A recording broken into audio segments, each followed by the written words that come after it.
ओम नमः शिवाय। आज हम रुद्र संहिता द्वितीय खंड का अध्याय 27 शुरू करने जा रहे हैं। दक्ष के द्वारा महान यज्ञ का आयोजन, उसमें ब्रह्मा विष्णु देवताओं और ऋषियों का आगमन, दक्ष द्वारा सबका सत्कार, यज्ञ का आरंभ, दधीच द्वारा भगवान शिव को बुलाने का अनुरोध और दक्ष के विरोध करने पर शिव भक्तों का वहाँ से निकल जाना। ब्रह्मा जी कहते हैं, नारद, एक समय दक्ष ने बहुत बड़े यज्ञ का आरंभ किया। उस यज्ञ की दीक्षा लेकर उन्होंने उस समय समस्त देवर्षियों, महर्षियों तथा देवताओं को बुलाया। वे सभी उस यज्ञ में पधारे। अगस्त, कश्यप, अत्रि, वामदेव, भृगु, दधीचि, भगवान व्यास, भारद्वाज, गौतम, पैल, पराशर, गर्ग, भार्गव, ककुश,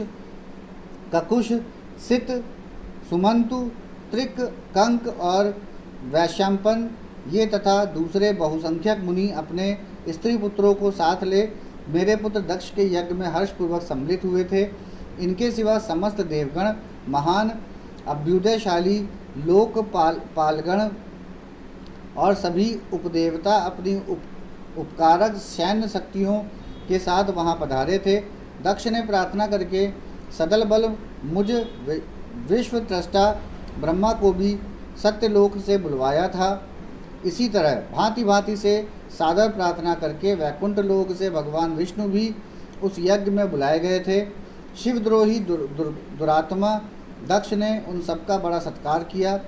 विश्वकर्मा ने अत्यंत दीप्तिमान, विशाल और बहुमूल्य दिव्य भवन बनाए थे। दक्ष ने वे ही भवन समागत अतिथियों को ठहरने के लिए दिए। सभी लोग सम्मानित हो उन संपूर्ण भवनों में यथा योग्य स्थान पाकर ठहरे हुए थे। दक्ष का वह महायज्ञ उस समय कनखल नामक तीर्थ में हो रहा था। उसमें दक्ष ने भृगु आदि तपोधनों को ऋत्विज बनाया। संपूर्ण गणों को साथ स्वयं भगवान विष्णु उनके अधिवक्ता थे।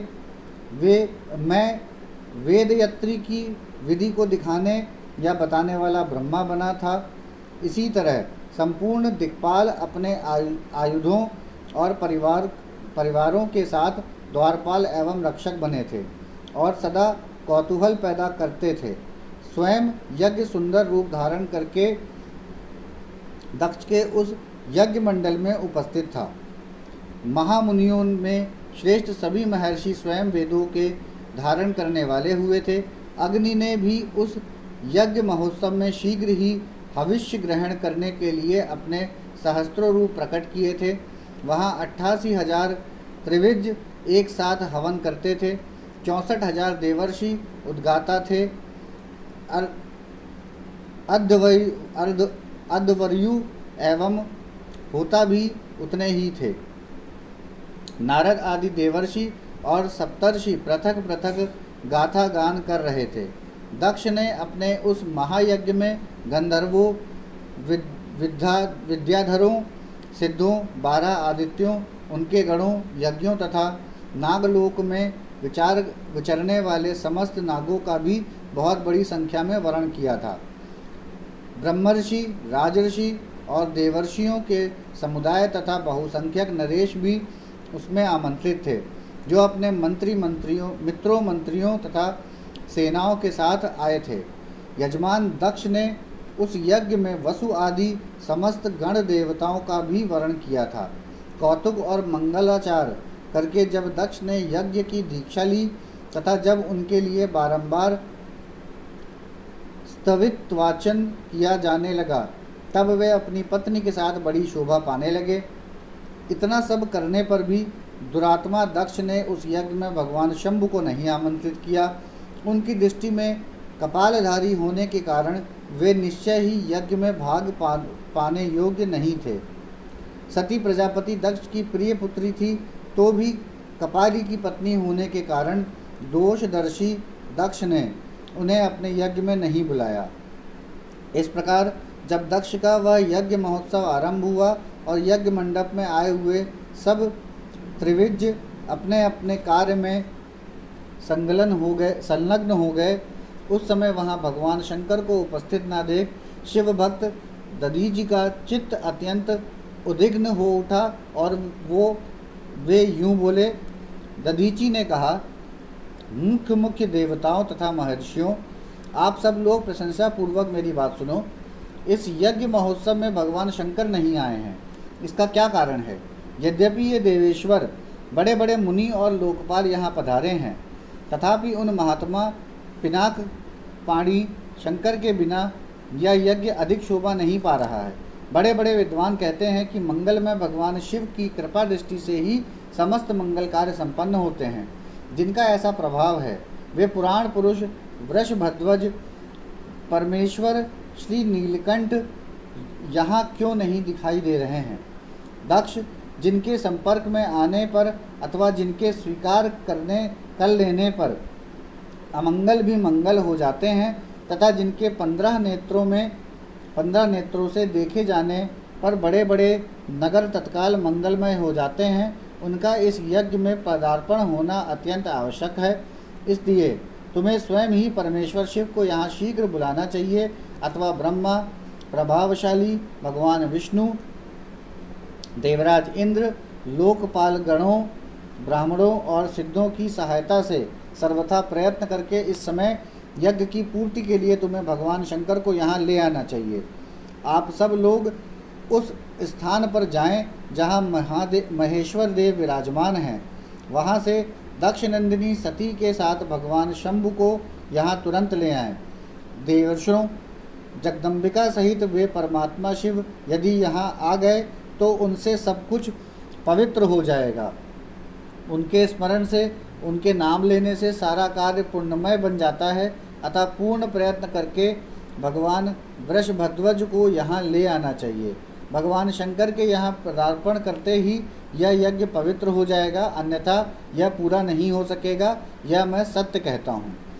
दधीची का यह वचन सुनकर दुष्ट बुद्धि वाले मूढ़ दक्ष ने हंसते हुए से रोषपूर्वक कहा, भगवान विष्णु संपूर्ण देवताओं के मूल हैं, जिनमें सनातन धर्म प्रतिष्ठित है। जब इनको मैंने सादर बुला लिया है, तब इस यज्ञ में क्या कमी हो सकती है? जिनमें वेद यज्ञ और नाना प्रकार के समस्त कर्म प्रतिष्ठित हैं, वे भगवान विष्णु तो यहाँ आ ही गए हैं।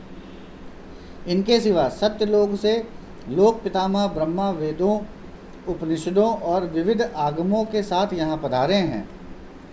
देवगणों के साथ स्वयं देवराज इंद्र का भी शुभागमन हुआ है, तथा आप जैसे निष्पाप महर्षि भी यहाँ आ गए हैं।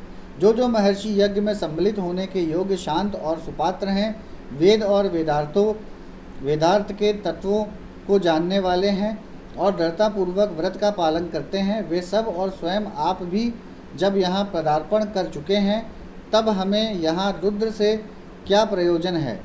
विप्रवर, मैंने ब्रह्मा जी के कहने से ही अपनी कन्या रुद्र को ब्याह दी थी।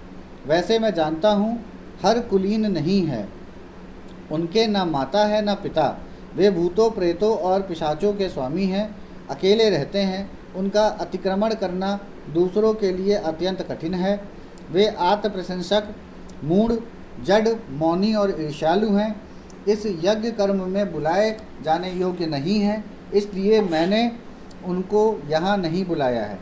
अतः दधीचि जी, आपको फिर कभी ऐसी बात नहीं कहनी चाहिए।